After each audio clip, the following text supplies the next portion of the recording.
kapow, kapow. You could hear me before you see me.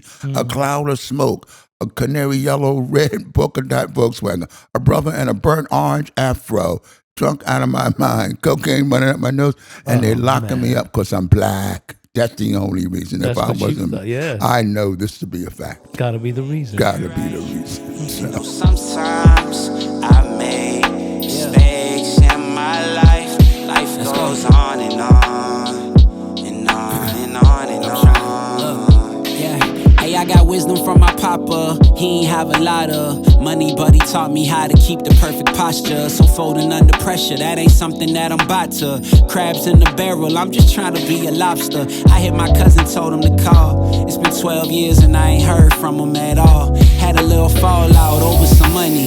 Damn, ain't it funny how the smartest people be beefing like they some dummies? But I hope you doing swell now. Hope your family well now. Welcome to Primary Purpose. I'm your host, Pej. I have a very, very special guest today. His name is Ottis Johnson. Now, he's got over 45 years sober, and he's been working as a drug and alcohol counselor for 40 years. A very, very special man to me and to many other people in our recovery community. Ottis has dedicated his life to helping many different individuals as well as their families.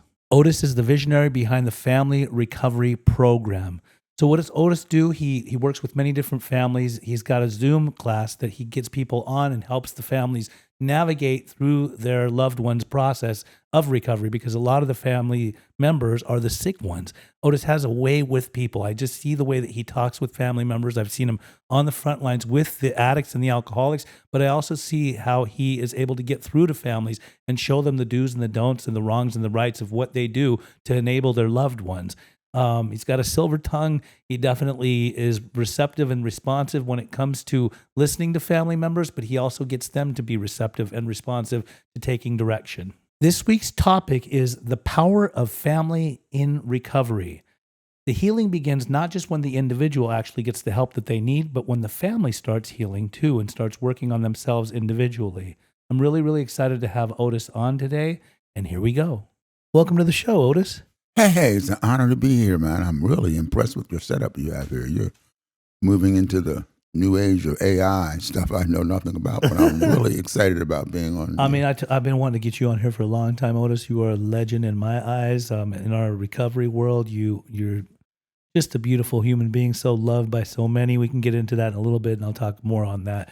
Also, as a professional that works with families and with addicts and alcoholics on the front lines, I mean, there isn't a person that doesn't love Ottis that I know, right? So I want to hear more about you at first, and then we'll get into some of these questions and answers and some live stuff that people like to send us questions and answers from TikTok and various places. So who is Ottis Johnson? Well, that's a very good question. There was a long time I had no idea who he was, but, I've discovered in the last few years that I had quite a little history.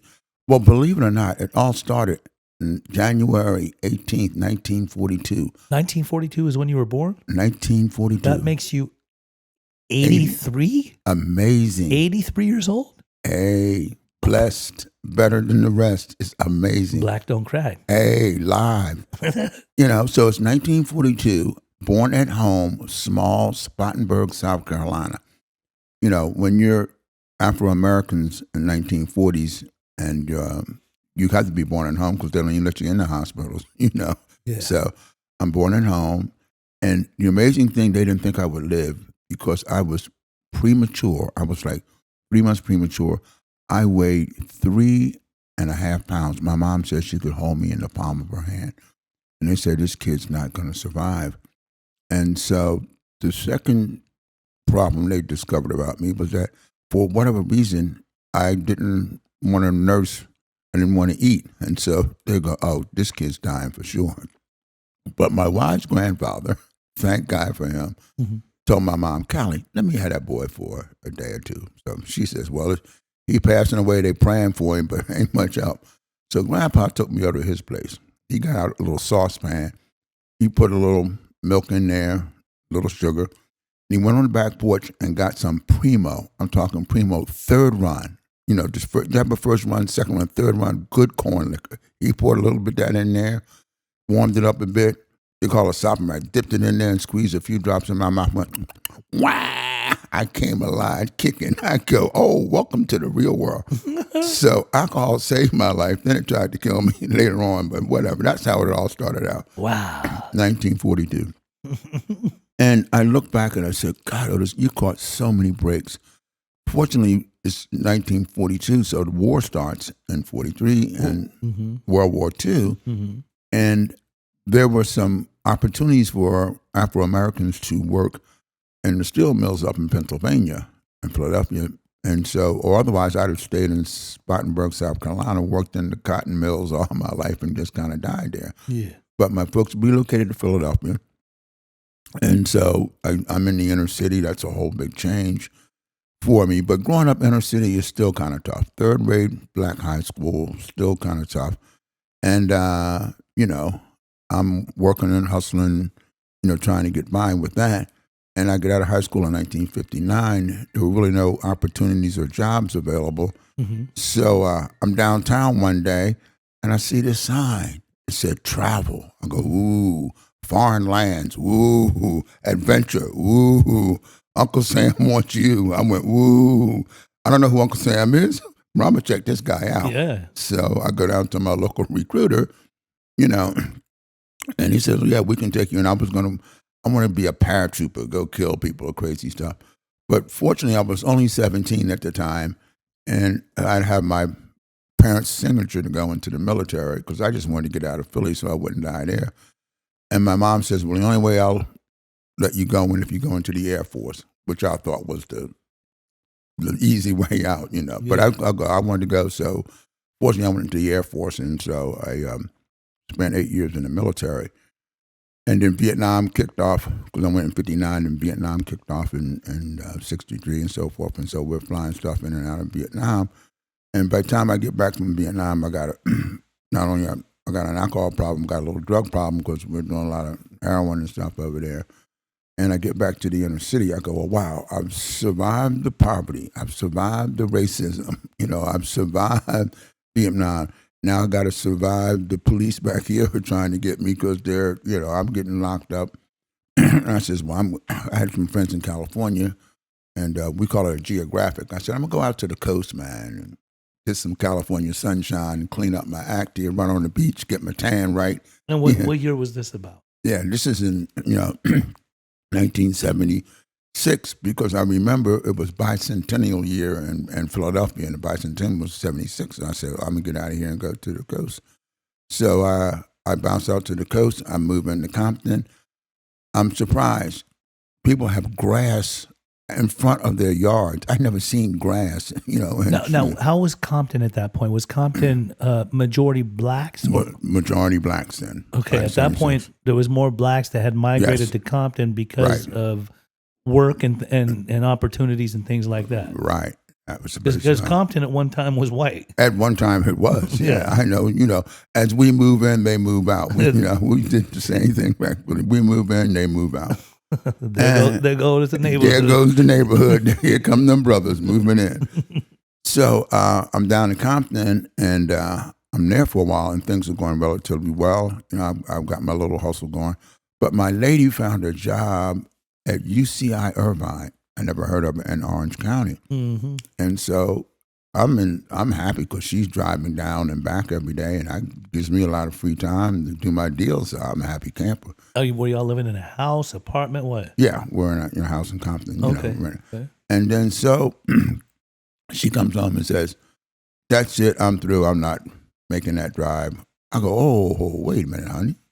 I go, we can relocate. She said, I go, sure, I can go anywhere. We can relocate. So I tell my partners, man, hey, I'm moving down to Irvine. They said, behind the orange curtain? I go, I don't know what the orange curtain is, but I just where I'm going. They go, Otis, we do not think that's a good idea. I go, look, brother, I've been around the world. I can go anywhere and do anything. Yeah. You know, this is 1970. Now I'm good to go. And at this point, were you in full addiction? Oh, full addiction. I'm drinking and using every alcoholism? Day. Yes. Yeah. Slinging dope too? Yep.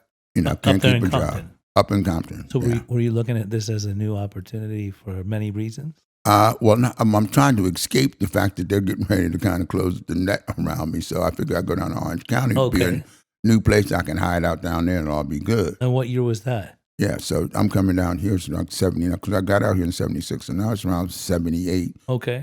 So I get down to Orange County, and I'm good for a while. Wasn't a lot of black people around. Oh, I looked around. Yeah. I go, where's the graffiti? Where's the abandoned cars? Yeah. Where's the homeless people? I go, hey, wait a minute. They changed up on me. It's a planned community. Oh, man. And they said, good morning, Mr. Johnson. How are you? I go, they walk around with their little baby carriages and everybody smiling at each other. I thought it was a day in the neighborhood, Mr. Rogers and shit. Yeah, I go, hey, we got a Mr. Rogers thing going on here. I thought that was on TV. You know, welcome to the neighborhood. It's the real thing. Yeah. But then it was the beginning of the end. Because little did I know with my high profile, that I would start attracting some attention because I was always kind of high carrying stuff and still wheeling and dealing a little bit. Mm-hmm. And when I say at the beginning and end, because suddenly I look up and those little red and blue lights that are blinking come on, and I go, must be a robbery in the neighborhood or something. Whatever. And they go, we're looking for you, Mr. Johnson. Oh, man. Oh, man. So after a couple of arrests for driving, what I call driving while black, DWB, you know, they got me. I'm upset, man. I'm telling my friend, you know what? I figured out why I'm going to jail consistently down here. I said, because every police officer on the Newport Beach Police Department is a racist. You have to take an examination to get on the police department. And they have a block that says, are you a racist? If you check yes, you are automatically hired. I know this is a fact. Some of my friends says, oh, maybe it's your profile. I go, my profile, bro? Well, how did you look? He says, let's take a look. I go, okay. Now, you know, this is the 70s. Every decent black Afro-American guy has an afro. I had a huge afro. I mean, my afro was bad. I had this huge afro. In order to get my afro the way I wanted, I had to use this, you know, chemical to relax it, to tease it out. Yeah. So between the chemical and the relaxer and the chlorine bleach and the pool and the California sunshine, my afro was bright orange. I had a burnt orange afro. You know, I had these golden and lavender dashikis on with my bell bottoms. Oh, my God. It's straight. It was my sandals and bare feet with my little marijuana leaves sewed into the thing because I'm still coming out of the 60s hippie stuff. Yeah. You know, and I wonder why this is attracting attention. I go, is this not Newport Beach attire? They go, oh, no. This is not going to work for attire. Yeah. Oh, if it's not your attire, it's your vehicle. I go, my vehicle? What'd your vehicle look like? What was it? Oh, my God. Being economical, brother, I had one of those Volkswagen Beetles. They brought them back. I had a little Volkswagen Beetle. I had one of them, too. Yeah, I love it. And, of course, I had, being very colorful, I had a canary yellow Volkswagen Beetle, which really was stylish. There we go. Now, the only problem was I would go out on my evenings and I would imbibe a little or, you know, inhale a few little fumes in there. And amazing, I would come home, and on the way home, I swear to you, it would happen. I was attacked what I call the movable poles. The pole came off the sidewalk and moved into my car on its own. I saw it moving into me, you know. And then I'd wheel around the corner and two parked cars seemingly moved out in front of me. The nerve of that. How dare, no. You know, so pretty soon I had these little dents and squashed up fenders. And then I'm in the Newport Beach area. The salt air is starting to rust my stuff up. And I go, I can't have this, but I can't afford the body and fender man. Mm-hmm. But Jose, my good friend, tells me, oh, just get some Bondo at Chief Auto Supply. We can Bondo that puppy up and you'll be good. Mm-hmm. I go, okay. So I go to Chief Auto Supply, I get the Bondo. They said, we have that gray primer Bondo and we have the red Bondo. Oh, being the brother, I go, I want the red Bondo, bro. Of course. Colorful. Yeah. Colorful me. So I Bondo up this fender, that fender, a little bit on the side. Pretty soon I had the only canary yellow and red polka dot Volkswagen in the immediate area. Oh, my God. So now I'm talking to the police. So I'm going, you know, back through the little driveways to avoid the main street. And I look up and there's this hill in front of me. You call them speed bumps. Yeah. Doggone hill, man. Bam, I go over the speed bump. I rip off my tailpipe and muffler. So I'm rowing down Newport Boulevard. Kapow, kapow. You could hear me before you see me. A cloud of smoke, a canary yellow, red polka dot Volkswagen, a brother and a burnt orange afro, drunk out of my mind, cocaine running up my nose, and they locking me up because I'm black. That's the only reason. That's if I what you wasn't, thought, yeah. I know this to be a fact. Gotta be the reason. Gotta be the reason. So I go to the Orange County Judicial System. The judge says, Mr. Johnson, we have several incidents here about Not just one. I don't know, several of drinking and being in possession of some substances that you shouldn't have. Yeah. He says, I'm going to give you a choice. I'm like, damn. In Orange County, the judge give you a choice because in the hood, you just go straight to jail. Yeah. He says, if you're willing to go into a drug diversion program and go to Alcoholics Anonymous, we could suspend the jail time. And I go, well, I don't know what A is, but I'll go, Your Honor. So they write me up to go. Then I'm talking to my friend. I said, oh, man, AA, I think I heard about that. In Africa, honestly, Peg, they have a place called the Elephant Graveyard. All the elephants go and die there so they can collect the ivory. Well, AA is where all the old white winos go to die. I saw the picture of them in the bed with the guy shaking. Yes. I am destined to go live with the old white winos and die in the graveyard. Oh, boy. I didn't know whether that was worse than jail. So they give me my card and off I go to AA. And the miracle happens. Everything changes. I encountered, this is the first time in my life I met an actual sober alcoholic and drug addict, an individual who had been consuming copious amount of alcohol and drugs for a number of years, had gotten sober and was staying sober and was relatively happy. I was shocked. Now, what city was this in? Santa Ana, Main Street, Alano Club. I mean, what brought you to in that area if you were in the Irvine area? Well, because I had to get the scorecard signed. They didn't have any Alano clubs in the nice Irvine because they don't have alcoholics in the Irvine area. Not at the time. Not at that time. Yeah. The only alcoholics in the house over in Santa Ana Was you. Me. Yeah. So they shipped me off to Santa Ana. Lots of alcohol and drug out in Santa Ana. Yeah. So I'm in Santa Ana, Main Street, Alano Club, man. Smoky, dingy place. I went in there. There was those old white winos, man. Yeah. But the amazing thing, these guys were sober, man. I was amazed, fascinated. How old were you then? Yeah, I was 36. 36. Okay. Yeah, 37 years old. And I am kind of burned out, man. I'm burned out. I've been drinking and using, man, since I was 13 years old. Right. I'm just at the end, and it's no job. The car's impounded and gone. I can't hold down a job. The lady's about ready to put me out, man. I'm at the end. And these guys are actually sober. They says, we can show you how to get sober. I'm unbelievable. I'm fascinated. So I'll come back. So you go to AA, and they start sharing about what they've been through. These guys were worse than me. I'm a damn. I think white people, they live in nice houses and 8 is enough, and you see all the all the shit. all that shit. Man, these are some freaky ass white people, boy, because they be drinking and crazy than I am. Mm-hmm. But I could relate, and it was the beginning of a miracle for me because I had never been in a place where I was accepted. The one thing I loved about going into meetings was the fact that nobody cared how much money you had, what kind of car you had, what color you were, what religion you were. We don't discuss any of that. The only thing we do is help keep people sober and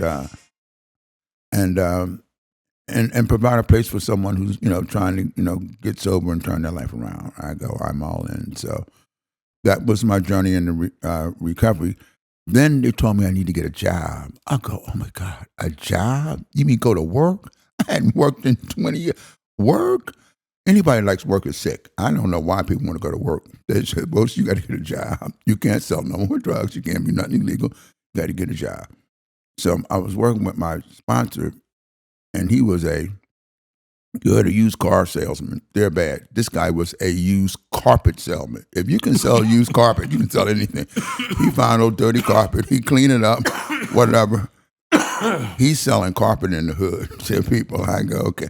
But I couldn't lug that stuff around. So he says, well, Oh, does you need to get a job? He said, what skills you have? I go, all I know is alcohol and drugs. He said, good, you would be a great alcohol and drug counselor. I go, what's an alcohol and drug counselor? Oh, somebody who talks to people about alcohol and drug problems and help them get sober. And I go, they pay you money for that? I go, you kidding me? He go, yeah. I go, okay, one question before I endeavor in this thing. Supposing the guy I'm talking to don't get sober, because if they got to get sober, I ain't going to make no money because I know doggone well these guys are not going to stop.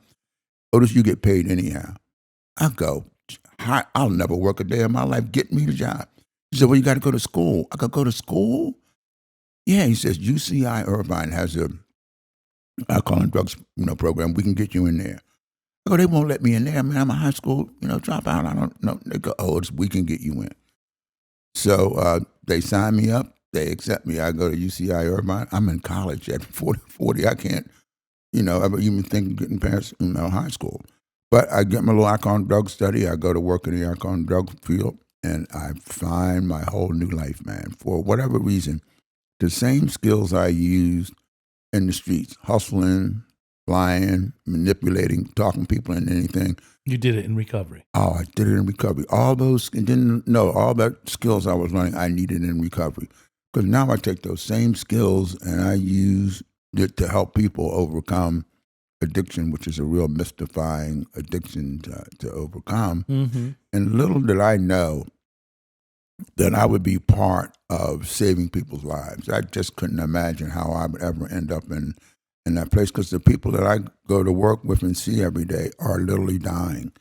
They have this disease that there's no cure for, and very few people understand it, and very few people can, help them arrest it. So for the last, 45 years, that's all I've been doing, day to day. They try to promote me into being a program director around it, but I got to work with my people, man. So I'm still on the front lines, helping people find a way out, get their lives back, and helping them. So that's my little spiel. It's all miracle that I'm here today and enjoying life. I love it. And I met you both in the recovery world, but also working as a professional, because I think we've worked in some of the similar places, and also we've helped some people together. So for me, guys like you are a hero, because you're the ones that paved the way. You came before us. Yeah. And you're a spiritual giant. Like I said earlier, there's nobody that I know that doesn't like Otis. Even some of the people that I've met in the recovery world that might think a certain way about some colored folk, yes, seem to like Otis. A couple of them probably even asked you to mentor them. I know. My favorite joke is, because the lady just told me this. I was at this family group right now. She says, Otis, you're the most amazing thing. She says, what endears us to you is that you only got to look at us and says, some brother out of the hood selling drugs, some gangsters out here talking to you, nice little white people, Orange County white people, and I got you guys eating out of my hand, and you listen to me. And I go, God is playing a joke on all of you, because little did he know, he's got this crazy-ass brother up here, and you guys are sitting around here, got to listen to me. I'm telling you how to put your life together. I go, God's got to be somewhere laughing at this, because this has got to be a cosmic joke. I'm telling you, man. And it's so effective, too, because the work you do is remarkable. I think you were telling me earlier that, so we'll get into some of the recovery, family recovery work that you do. You've had something 5 years now. It's a family Zoom that you do where it's the same. There's a lot of families on there whose loved ones have already gotten better, but they continue to keep coming to you to seek counsel. Yes, and absolutely. And what they understand too, which they discovered over some time and being with me, is that the disease of addiction, even though they haven't used any substance, has the same effect on them. And just like we tell the clients, the addicts, that they need to have ongoing, lifetime treatment for their disease, these family members discovered that they have to continue in their recovery process, or they will slip back into their old behavior, way of thinking and feeling. They can get triggered without anything happening. They've been so conditioned for so long that their loved ones who completely sober now doing fine can do anything wrong, and they're triggered back into the same concern and worry and anxiety.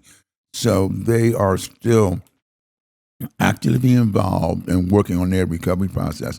And they really get it, that it's a lifetime process for them because the addiction is so altered, their brain structure and the way they feel and their reaction to things, that they're going to always be susceptible to being triggered back into that old behavior that they had for so long that sort of changed their life. So that's why they stay and continue to get better. And they said they don't know where their life would be like today if they hadn't had an opportunity to find a place where they could safely did other things. Yeah, that was actually one of my first questions was going to be: is it true that addiction is a family disease? absolutely. And what breaks my heart and brings it really does. Having worked in the recovery field for over 45 years, there's such a misunderstanding. For years, and we still do, we treat addictions as an individual disease. We bring the individual in. We detox them, stabilize them, give them some awareness about their disease, tell them some stuff, introduce them to some 12-step programs, and then we think, okay, we've cured you. You're fine now. You can leave. And they think that they found out the problem, and then they leave. And we don't talk to the family or whatever. And so this individual leaves, making an effort to stay sober. When he goes back to his family, they're used to him using, so they treat him the same way they were treating him when he was using. And that treatment triggers him back into using, and then he using. They said, see, we knew you were going to do that. And so they continue the same vicious cycle, and the family continues to get sicker, the individual gets sicker, and there's just no way to win, because if the family doesn't grasp the fact that they need to work on themselves, they have to change their perception about their loved one. They have to interact with them differently. They got to come to a new understanding about recovery. And if they don't do that, then there's not much chance for the family. And usually what happens is the individual says, I can't go back to my family. So they go somewhere and they do get sober, but they miss out on having that family. And the family still stays sick. They don't kind of get well. Well, that brings me to the next question. What's the number one mistake families make when trying to help a loved one struggling with addiction? Yeah. And I call it, the Buddha said, the middle path. There's a middle path that you have to discover and follow, because first they're enabling their alcoholic and drug addict. They're getting them out of jail. They're giving them money. They're taking care of them. And they're really actually killing them. I used to tell mother, you're killing your son. The time you bail him out of jail, you give him money. You buy him another car. You just enhancing his ability to keep using it. And you don't know how to stop doing that because it's not well. So once I get him to stop doing that, and I says, and he ain't getting treatment. I go, now once your loved one's in treatment and he's in recovery, then you want to be able to support him, love him, bring him back into the family, talk to him or her, and let them become part of the family again. But you're always staying in this middle road because you can't start enabling and fixing them. You got to just be this thing called support. You support their recovery. You want them to be, in a treatment place, have a place to stay, have food and whatever while they're recovering. And then as they progress and you get better, you can have them more involved in the family. And based on the fact that if they want the benefit of being part of this family, they have to continue their recovery journey. Now, if the family member themselves are in their recovery also, they have the same language, man. They're working a 12-step concept together. The family member has a sponsor. The other has a sponsor. They have a way of communicating. They have a way of creating a new life in sobriety. That they've both been so sick from the addiction because the family member's been sick and the other guy's sick. Now they get well together. And so it's this middle path they have to follow. So, and sometimes you're a bit over one side or the other, but the key is, as long as they're in recovery and doing the things they need to do, you can give them that love and support.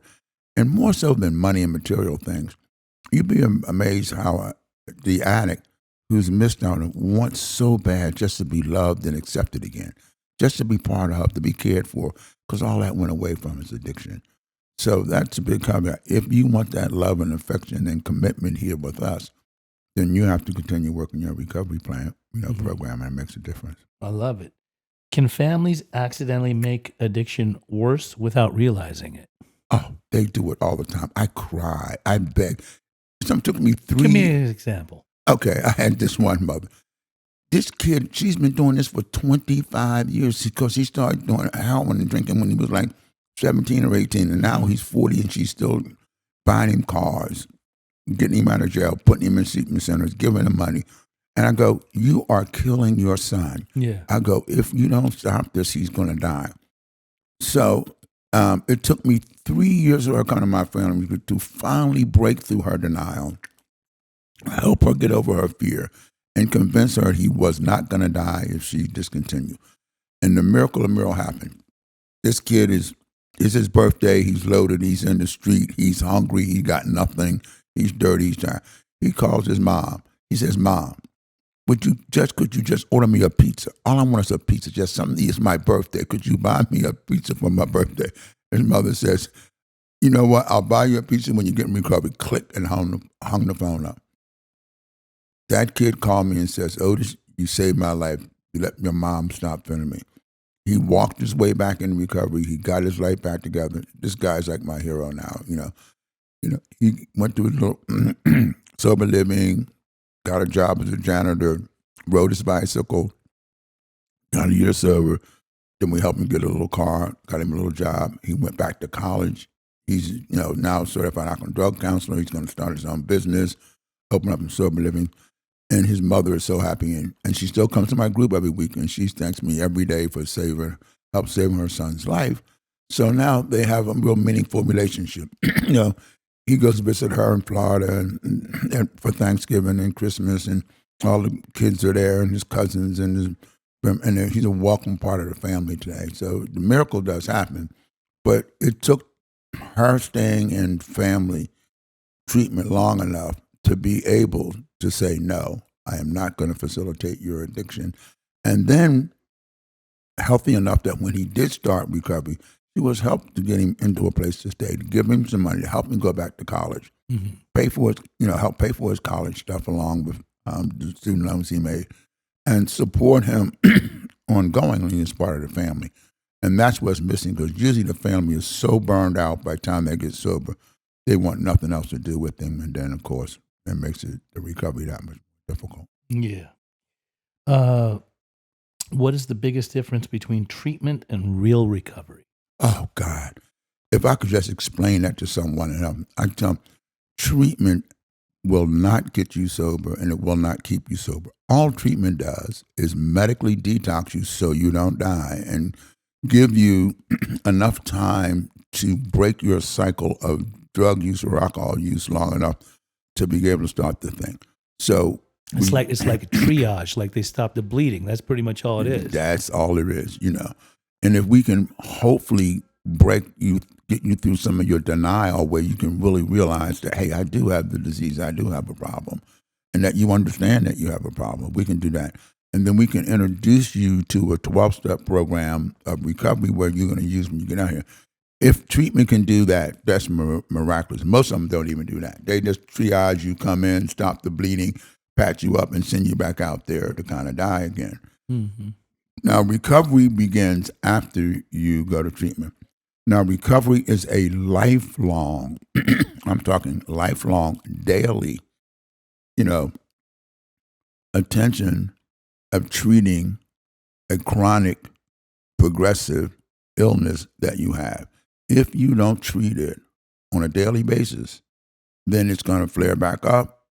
You can put it in remission, but it's going to come back if you don't take care of it. Same thing with cancer, same thing with diabetes. You can't get your A1C and your blood, all good again, then start eating sugar again and not taking your medication, whatever, it's going to come back.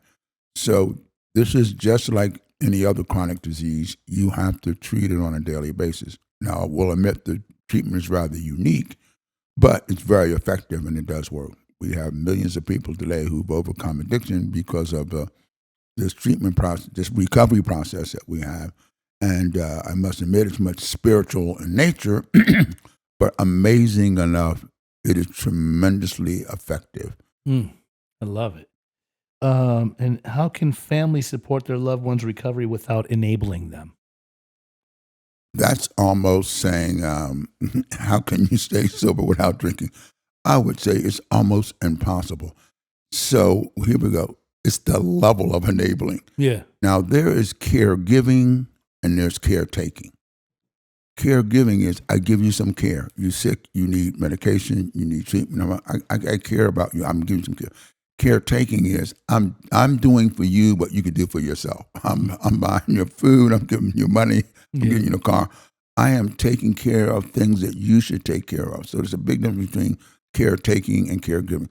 So enabling is the level you go to it with. Where you're at a level of enabling this person to continue to use their drugs because they don't have to be responsible anymore for the consequences that has occurred because of their drug use. Case in point, say they were in jail. No, you leave them in there. You don't get them out. They created that. They have to resolve that on their own. Mm-hmm. They lose their job. No, don't give them money. They'll have to find a job and go to work and a place to stay. So now, say they're working and they're sober, and they need some help. Absolutely, you can offer them some help because you're giving them some care. You're caring about them. Are you okay? What do you need? Because they're not creating these negative consequences that you're fixing. What's one thing every family must do to give their loved one the best chance at sobriety?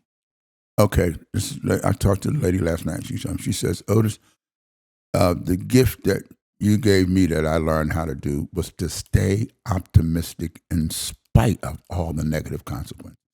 Still believe that they're going to recover. Believe they're not going to die. Believe they're going to be okay. And still love them. And she said, Otis, you taught me how to separate my son from his disease. There's my son, and there's my son on his disease, and there's a difference between the two of them. He's still my son, and I love him. He has this disease, and I can't enable that. She says, I could not see the difference because all I could see was him inside of his disease, and I lost sight of who my son was, but I could separate those two out now and still love him as my son and still, not support that addictive behavior and things that he was doing. So she said, when you do that, you let me stay optimistic and you help me see the difference between my son and my son's addiction that I could not differentiate before. So that helped me out so much in being able to be an effective parent or an effective loved one who has someone who's an addict. Powerful. What is the most inspiring recovery story you've witnessed in your 40 years of experience? Most powerful. And this is the thing that's always, the very person that you said does not have a chance. They have no chance. Mm-hmm. They're not going to make it. And there sometimes are the most amazing people that make it. Just one guy around. He has been in like 10 or 15 mental health institutions. I mean, this guy is just lost. He's been in the streets. He's drinking drugs.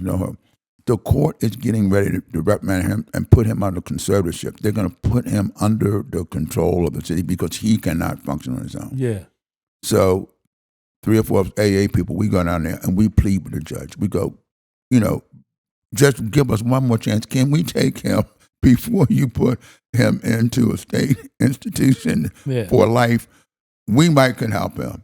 And the judge says, you guys are brave enough to try to take this guy on fine. So we take this guy in, and he's going to 3 meetings a day, morning, noon, night, every day. We're watching it and keep away from substance. And we just loved on this guy. We just cared about him. Yeah. We told him he was going to be okay when he think was going to be okay. And we go, the meds are going to go, you're going to get better. And this guy slowly got better. And this guy got clean and sober. He got his life back. He went to school, went to college. He became a lawyer. He's got a wife and a family. Wow. It's amazing what can happen. And it was all about the love. When we have this sign on the wall that got me when I went to that Alano Club in Santa Ana. 2 words changed my life. We care. Oh my God. I didn't believe that anyone could care about me that much. And so we take these people in and we just love on them. We don't fix them. We don't do things for them. We can love them in spite of their behavior because no one else can love them because they're kind of unlovable with their behavior. Yeah. But we can look past the behavior and see that human being inside, that spiritual part of them. And we just love on them, man. and they feel that sense that someone cares, and that brings them back from the dark place, man. That the light comes back on. Right. And why do so many people relapse after treatment, and what can families do to prevent it? Okay. And they need to know that, relapse is just all part of recovery because of the fact that when you have a chronic illness like that they have, that's not abnormal because the way their brain is structured, that they really don't have any control. And so the key to this whole thing is that when they have a relapse, or I call it a lapse, it's just saying that they need to up their level of care. Like if your cancer comes back, you need more chemo or you need another treatment. Yeah. So it's not like they're failing. They're responding to the fact that I'm not getting the level of care. Mm-hmm. What breaks my heart is that I would say 90% of people who have this disease do not get the level of care they need to adequately address the addiction that they have. Yes. The insurance company is so structured, they'll give you 3 weeks, 4 weeks, a month or something. And then when you have a chronic illness, if the treatment was appropriate, there probably would be in a structured treatment setting for 6 months at least. Mm-hmm. And then a semi-structured for 9 months, and then some ongoing care for another. It takes a year before you can say, okay, there's been no drug use, he's gotten all the treatment that he's needed and food and health and all that kind of stuff. So why they relapse? Because they haven't gotten the level of care that you need to have to prevent the relapse, and that's the only reason they're relapsing. Okay. If you could give one message to families struggling with addiction right now, what would it be? Yes. I would tell them the best thing, and I tell my parents, the best thing you can do for your loved one is to go take care of you. Go to a 12-step program, Al-Anon, Celebrate Recovery. Find some other family members who has overcome the disease of addiction of their loved ones, who's had years of experience with it. They can help you more than anyone else. Find someone who has solved the problem that you're having, and they can help you solve the problem. So the best thing I can tell you is find someone who understands the problem that you're having, that's had some success in solving that problem, and listen to them and follow those directions. Because no one else will ever understand that except someone who's kind of been there and been through that process. Okay. We have a few questions and answers from some people on TikTok. One of them wrote, their name is Oblivious 1320. They say, Otis, do you ever tell parents to kick their kids out on the streets if they're living at their house in active addiction and not quitting? Do you ever say that? Yes, and I don't use those terminology. You never kick anybody out of anywhere, but you can inform your child that because of his ongoing drug use that he's going to need to find another place to stay and offer him some alternatives, a sober living, a treatment place. Now, if he chooses not to take any of those alternatives, good, because he cannot coexist with you because you're enabling his drug use, it's harming you. But here are some other options that you can have. If one of the options is you want to live in the it's fine. But another option is there is a sober living that'll take you. There's a treatment program. So, yeah, I would let them know they're leaving, but I'm not kicking them out. I'm offering them some other alternatives that they're probably not going to choose. Or whatever they choose is fine. But no, I did not kick you out. But I moved you on to get the kind of care, and I told you that, no, you can't come back and live here until you have some significant length of sobriety. Or better than that, I'll help you find another place to live. I have a deal with my kids. I tell them all, on your 18th birthday, I'm going to buy you a birthday present. And guess what it is? A set of luggage, because your butt is going out of here. You're going to college, go get an apartment. Kids need to launch. No, you're not going to live with me. So no, your 35-year-old son does not be at home. Help him find another residence and move on. So you don't kick them out, but you do launch them and move them out to be on their own. Okay. Michelle Carlson, 36, asked the question, is codependency a selfish act? No. And codependency, much like any other addictive process, it's just an addictive process. you actually become addicted to taking care of people. Let's say, for example, you're younger. I'm the oldest one in my family. I'm taking care of my brother and sister or whatever. And you get certain accolades and you get certain praise and rewards from doing that. So your brain reacts and you get a sense of well-being from doing things for people. Well, if you do that long enough, that tends to be how you feel good about you, is by taking care of someone else, because you're not learning how to feel good about yourself by taking care of you. And unfortunately, you get into circumstances like that and you do it for a period of time, you too has a form of addiction, of a behavioral thing. And so your codependency is that you need to take care of someone to feel good about you. And I mean, it is a challenging, difficult, dependency or addiction to kind of overcome. Codependency can destroy you just like addiction, because you will lose yourself in someone else and you just can't walk away. And if you do walk away, you just find another person to do it with, because you don't know any other way of how to feel good about yourself. And it's hard to begin how to love yourself. I think I teach every addict and every codependent person, your main problem is you do not know how to love yourself. And if you can learn to love yourself, check this out, unconditionally, all your problems are solved. You step into a whole new world, because when you love you just the way you are, you don't need anybody else. You don't need anything else. You found the one thing we're all looking for. I think every human being walking on planet Earth is looking and trying to find out how to love themselves. And they think material things and power and prestige is going to make them feel good. And the only thing that's going to work is to go inside and find that part of yourself that you're out of contact with. Okay. And the last question is from, the name is Even Steven 88. They are asked, they say, my wife and I were enabling our son for quite some time.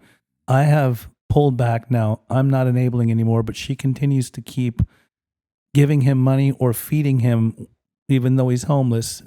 He comes around and she still continues to. What am I supposed to do? Yes. And you're going to do the only thing you can do, and that is to stick with the values that you have, knowing that if you do that, it's harmful to yourself. And just love and support your wife, because, she really has no other way of not doing it. I try to get men to understand, if you're a mother, you have a whole different biochemical makeup, something called oxytocin, whatever. You're nurturing this child. That's still your child, sick or not. They find it so difficult to go against that natural, instinctive thing. You always protect and take care of your child, because we wouldn't survive as a human race if mothers didn't have that. If that wasn't true, we'd get abandoned. We'd probably died out. So a mother, you've got to just allow her to kind of work through that, man, and not ostracize her or put her down for that, because you don't have those feelings. So yeah, she's not doing the right thing. Yes, she's harming herself and him. All you can do is suggest to her some things that she might want to do better, love her through it, but remain steadfast and kind of knowing that you're doing the right thing. Awesome. Okay. Mm-hmm. Well, thank you for being our guest today, Otis. I just was wondering if people are looking to find you, possibly be a part of your family group or anything like that. How can you be found? Do you have what kind of social media or anything like that? Hey, at this current time now, but you can always email me at Otis, O-T-I-S, loves, L-O-V-E-S-U-Y-O-U at yahoo.com, and I will get back to you. So Otis loves you at yahoo.com, because my moniker is always, man, God loves you, Otis loves you, and have a magnificent life, because you deserve to have that. You're such a beautiful human being. Thank you, Pez. It's a pleasure. You look at like, what's your loud ass watch? I should have taken this thing off before I even I did it. should have told you to turn it off. At least you got some good music playing. I know, just the way you are. That's my wife. She makes sure that she does that regularly. Okay. I love She's you just checking the way in you just are. to make sure that you're good. Oh, yeah. And I was going to say, you looked like Nick Fury coming up in here today, which makes me Iron Man. Whoa, man, we're celebrities, man. I'll take that on. I love the Nick Fury image. It's good. All right. Well, thanks for coming out today. My pleasure. Thank you so much. You're such a good man. And I just want to end with this too. And I've seen you do a lot of great work with a lot of people who were really lost and sort of thrown away, and nobody wanted them.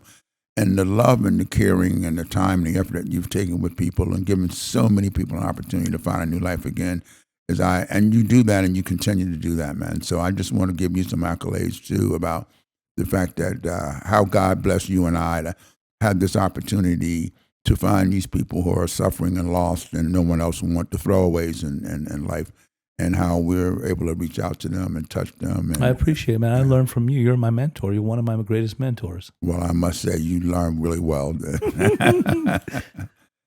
Thank you very much. Thank you, man. What a great episode having my man Ottis on today. I mean, I really, really was excited to have him on here. It had taken me a long time to actually get him to come down. And that's my fault, not his fault. But the man has stood out to me in our recovery community for a long time. I used to just see him in certain areas like the 12-step world, just give these really beautiful shares, always all loving, all encompassing, just a good man that never has anything negative to say anybody. But when we started working together in the field, especially on some certain cases together, and I saw the way that he was with family members, I just knew like, wow, this guy's got like this, he's like able to get through to people and get them to understand things. And I don't just mean the individuals. He's really good at that. But when it comes to family members, Ottis just is able to redevelop relationships, is able to teach people where they're coming short as far as family members, and then show them the tools to be able to fix themselves, work on themselves individually, and then bring back families together. I've watched it with a few different cases that we've worked on, but I also know that he helps countless others. So it was just so good to have him come down on. And whenever I hear an old timer like Ottis just speak, the wisdom that just comes through the way that he presents himself, how he talks, I totally sit back and just enjoy the conversation. Today, I really, really enjoyed having Ottis on. If you like the Primary Purpose podcast and you really enjoy it, please do subscribe, like, and share with other people. We'd also love to hear from you in the comment section. And next week, we're going to be having another guest by the name of Jen Hope on. Until we meet again, see you then.